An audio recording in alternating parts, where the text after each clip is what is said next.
The land explored by our ancestors extends from the Altai to the White Sea. The scientific expedition Trails of Nomads is set to unveil the path of our forefathers.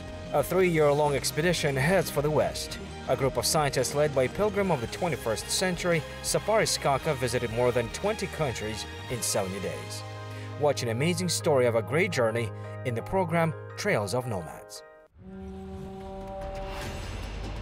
In today's Trails of Nomads episode, why did the British call the Germans Huns? How did the idea of creating a legion of Turkestan prisoners of war originate? What Mustafa Shokai did in Germany?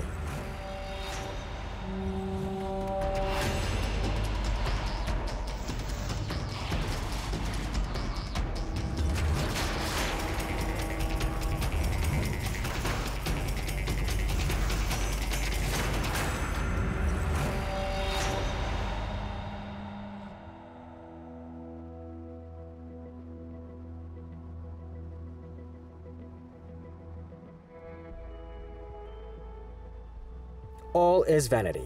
Is the real dialogue between civilizations possible? Or the force decides everything, practically excluding any possibility of a dialogue? We should be ready for anything. In addition, it is important not to lose courage while having a great history behind. We have a reliable shield, which has been protecting us for thousands of years, and it is national values, a stone fortress that protected from spiritual devastation and non-existence. The key is to accept the customs and traditions, to remember them forever.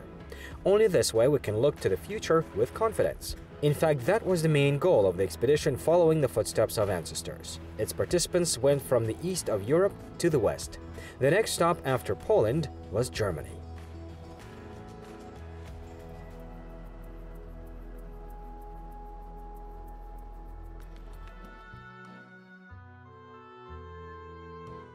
Once in Berlin, members of the Following the Footsteps of Ancestors expedition first went to the Muslim cemetery where the ancestors are buried. It is also the place where Kazakh activist Mustafa Shokai found eternal rest.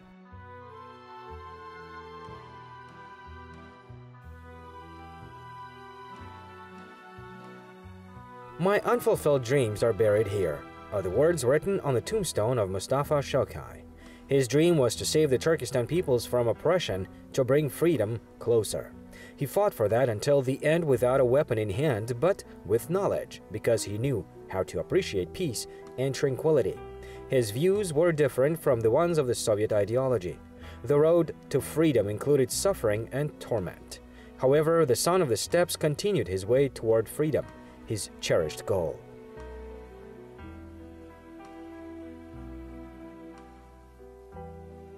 Сол Петербургта жүрген уақытында үкіметтік думада секретарь болып істеді.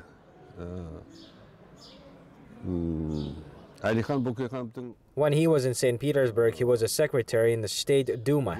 Together with Ali Khan Bukhanov, they had many good initiatives, fought for the interest of the Kazakh people. Mustafa Shokai was an activist of the deputy work in the Duma. After the February Revolution of 1917, he devoted himself completely to the liberation struggle. At that time, he directed all his efforts to create the Turkestan autonomy. Subsequently, was nominated as its chairman. Толық кіріседі мынау азаттық күреске. Сол кезінде Түркістан автономиялық республикасын құруға қатысады. Оның төрағасына шейін көтеріледі.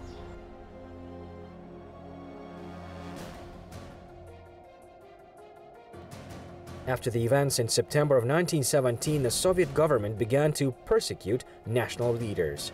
Special reward was announced for the head of Mustafa Shokai, who was one of the leaders of the liberation movement.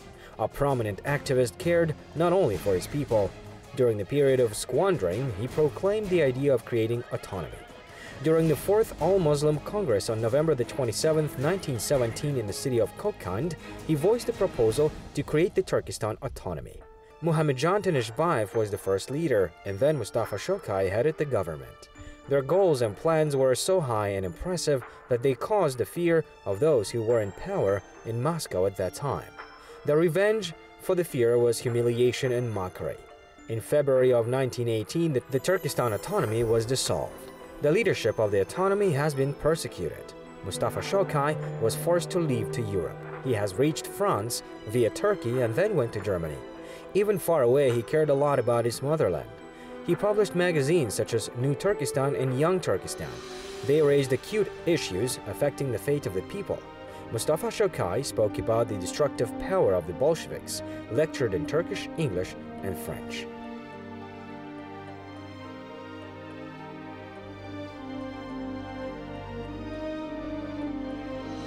Мұсылмандардың солдаттарын көрген уақытында жүрегі ауырып, талай хат жазған, ол кісілерге жеңілдік беру туралы.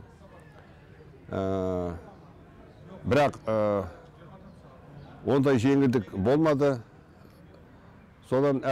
Seeing the difficult conditions of keeping Muslim prisoners of the war, Mustafa Shokai wrote letters several times. He sought to improve their living conditions. In one of his last letters, he pointed out that the Germans, who consider themselves as one of the most cultured nations in Europe, behave worse than the cruelest medieval villains. If this is the democracy that you proclaimed, then I'm against it. Shokai wrote, "Isn't it too straightforward?" One of the SS officers asked him. "No," said Shokai, showing his readiness to get any punishment. Қарсымын. Сонда мынау SS-тің бір офицері айтқан екен, "Сіз өте тікелей алыпсыз, кішкене артық кеткен жоқсыз ба?" деп. Жоқ, егер осы артық кетті деп егер есептейтін болса, мен өлім жазасына келісуге де дайынмын деген екен. Mustafa Shokai decided to write a letter requesting to improve the conditions of prisoners of war after an incident that happened right here. Nowadays, it is the Zeidhain Memorial Grove, located 150 kilometers from Berlin. Previously, it was a camp for prisoners of war.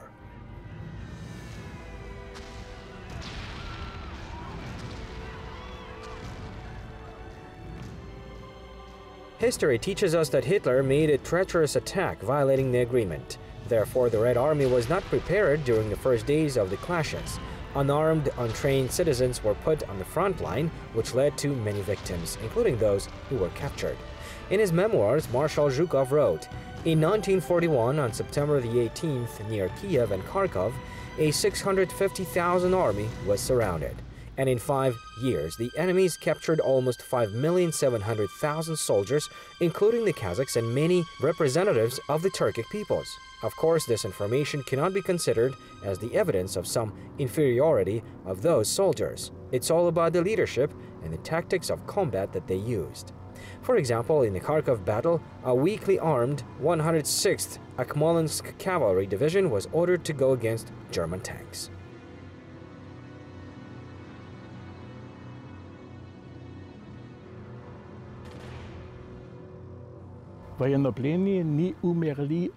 The prisoners were not executed, they were starving to death. Also, there were unsanitary conditions which caused the spread of various diseases. The corpses were taken out and buried away from the camp. For example, more than 10,000 prisoners of war were buried here.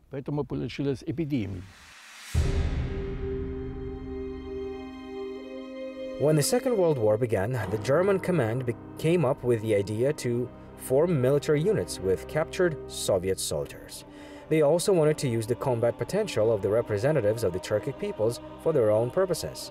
The management of this work was offered to Mustafa Shokai. However, the plans of the German authorities were not destined to come true, since Shokai put forward a counter-proposal to use these units not for military purposes, but for peaceful ones. First of all, he fought for the proper conditions of detention for prisoners of war. He wrote letters. However, he was not able to fulfill his intentions. In 1941, on December the 27th, Mustafa Shokai died under mysterious circumstances at the Victoria Hospital in Berlin. Қазіргі жастарға айтарым, Мұстафа Шоқайды бізге әлі зерттеу керек. I want to address the youth. We need to explore the life of Mustafa Shokai. There are many valuable materials, books that need to be published. Unfortunately, he is not buried on his native land, but in Germany. I will say one thing to the compatriots who will come here, visit the grave of the great ancestor, read the prayer, and honor his memory.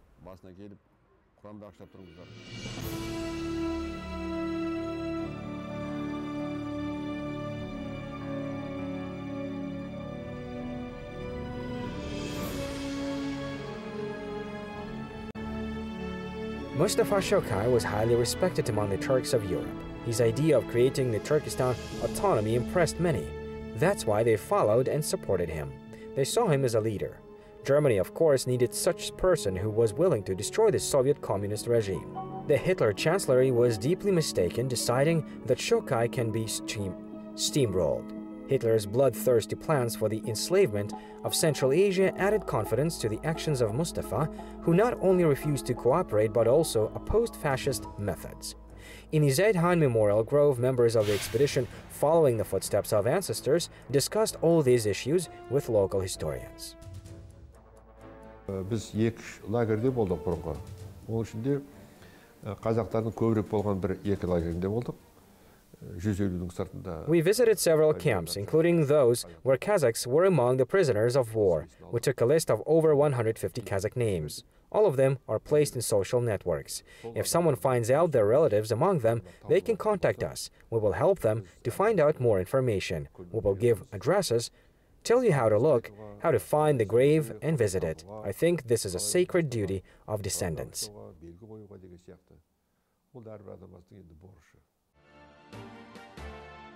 Every day, thousands of tourists visit the square in front of the Reichstag. They talk about history, take pictures. But most likely that most of them do not know that the Kazakh soldiers stopped the terrible and bloody war. Participants in the expedition following the footsteps of ancestors decided to restore historical justice. Kazakhstan flag waves in the heart of Berlin. This is the achievement of world.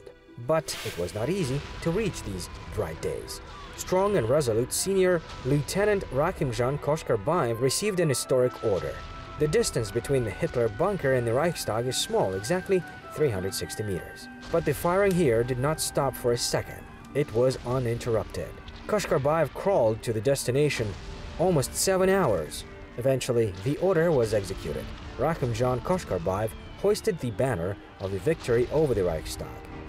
This historic moment was recorded on April the 30th, 1945 at 1830.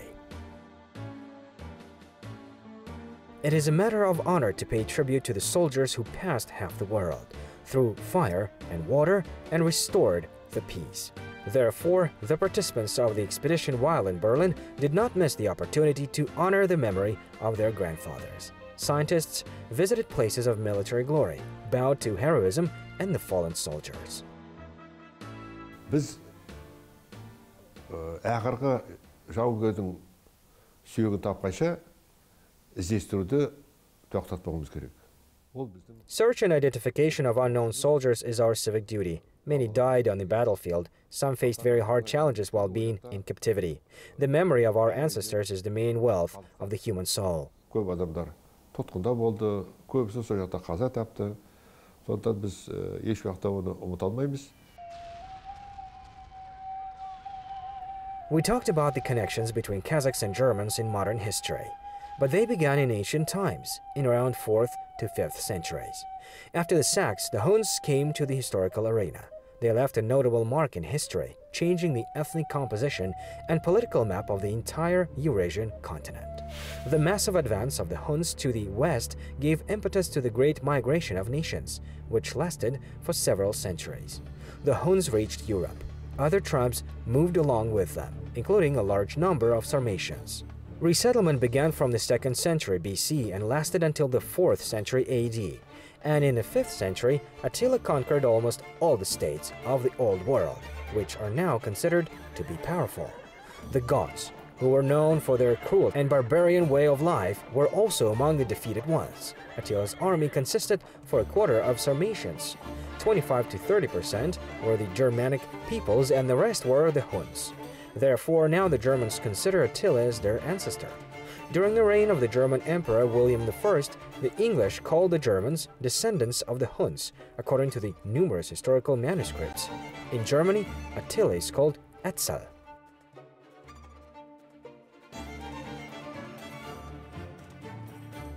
In the year 437, a major battle took place on the banks of the Rhine River. The Huns crushed the Burgundian kingdom. As a result, the Germans, who inhabited the territory from northern Europe to Gaul, surrendered. And in 451, during Battle of the Catalonian Plains, the Roman army was significantly weakened. In this battle, 165,000 soldiers died. Part of the territories of the Roman Empire was passed to the Huns. In addition, the Romans were obliged to pay taxes. After these events, there was no force left in Europe that would oppose the Huns. Since that time, they have had a significant impact on the life of the states of the Old World. Attila's command skills were outstanding. His army was almost invincible, but there was a secret. Warriors used a special technology for horse riding. The feet of the rider were put in stirrups. At that time, there was nothing like that. The Huns are the inventors of stirrups. So this part of the harness spread to the rest of the peoples, including the Europeans from them. In addition to that innovation, the Huns made many adjustments to the life of Europe. For example, with the fall of the Western Roman Empire, which the Huns conquered in 476, the era of the slavery ended. It was replaced by feudalism. Кейбіреулер айтады, ғұндар фарс тілінде сөйлеген деп. Ал кейбір Scientists disagree in one detail. Some say that the Huns spoke Persian. Others believe that it was the Turkic language and the Kipchak dialect. One of such scientists is the world-famous Orientalist Murad Aji, who has proved his version. ғалым бар, ол да солай деп дәлелдеп кеткен. During the reign of Attila, the Hun Empire was powerful. Its territory in the east ended with the Caucasus, in the west with the Rhine River, in the north it went until Denmark, and south was at the Danube River. During the war with the Germanic tribes, the ruler of the Huns was in love with the Burgundian princess Ildiko. After conquering all of Europe and returning in 453, he married the princess. However, during the wedding night, Attila dies under mysterious circumstances. This was a very great tragedy for all the Huns. Many were engaged in self-torture, causing themselves harm and suffering in a sign of mourning for their ruler, who the people also called a scourge of God, who punishes sinners on earth.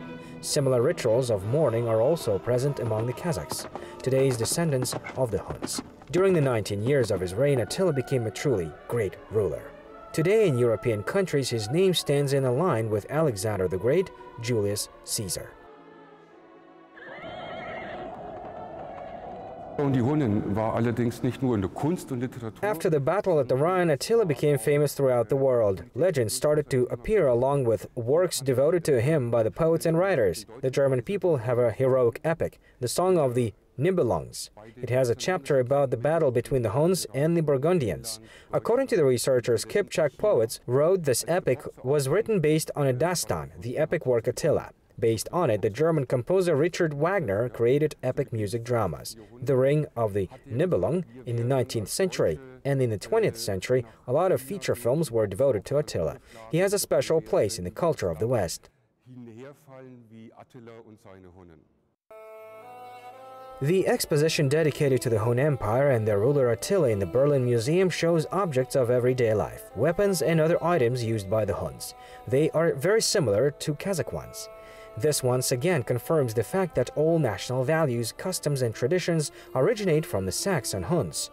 These are our ancestors. In general, the Hun Empire was divided into two large unions, Eastern and Western. The first one was located on the present territory of Kazakhstan, and the second one is the territory of modern Germany.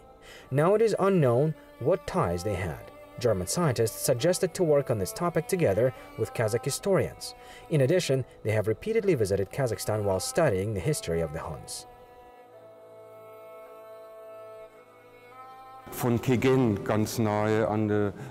Several years ago, we found a mound connected with the Huns on the Kazakh land near the village of Kegen. It looks like a pyramid. The height is about 10 meters, and it is built of baked brick.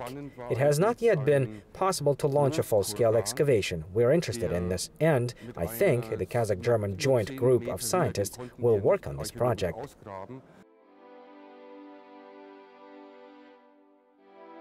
After completing its work in Germany, the scientific expedition is going to Majaristan, that is, Hungary.